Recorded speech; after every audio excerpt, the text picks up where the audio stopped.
try to get through this without crying too much. I'm Stephanie. I work with Jim at Starbucks. So Jim, or as he'd often go by, a couple of the nicknames, we'd call him Jimbo or Jimothy.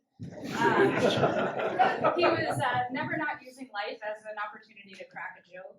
After laughing with his infectious belly laugh, after a bout of sarcasm, he'd often say to us, "I know, shut up, Jim. You're a pain in my ass." And that's just it. He really was a pain in the ass. Jim would remind us that he was one of the oldest guys that worked there, and he'd tell us he was old enough to be our dad, and we'd tell him that he wasn't quite paternal enough to be a father. But he was more like a weird uncle that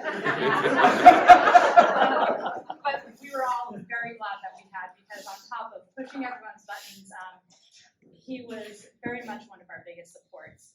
The collective majority of Jim's peers at that coffee shop were folks who were in their late teens and early 20s. Former barista said it best. They said that Jim was such an important part of such a huge part of our lives. The encouragement that came from that man to pursue our passions and dreams meant so much to the team. Although if he scowled enough, it seemed more like a threat to pursue our passions than it was, support. But no one was really actually afraid of Jim. The amount of baristas who would gleefully request that Jim murder them in his next story would probably seem a little unsettling to those who didn't know Jim. Not in this room. Not in this room. But most of us shared a love for sci-fi, superheroes, and horror. So we already had enough to talk about with Jim, but he would share so much of his life with us. He would show us pictures. He would talk about his late wife. He'd talk about his siblings and his mom. We heard the firecracker story. He would share photos. He'd share photos of his, upcoming covers of stories. He would share photos of him and Chris laying in a hotel room bed together. He would talk about riding flocks. He showed the picture of him and his wife at prom together, told us the story of them reconnecting, was so giddy when they first started dating.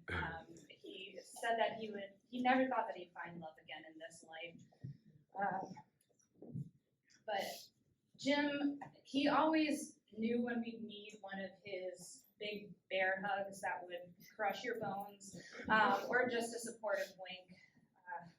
I display one of his books appropriately next to Batman Long Halloween each spooky season.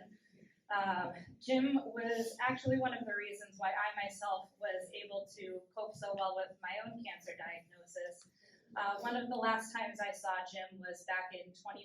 I went to go visit the team when I was feeling pretty okay in between one of my bouts of chemo. And it just so happened to be Jim's first day back from his rounds of treatment.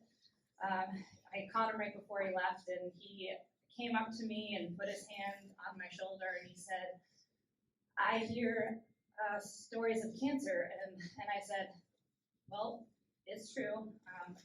I do sort of look like I'm getting halfway to Mr. Clean here."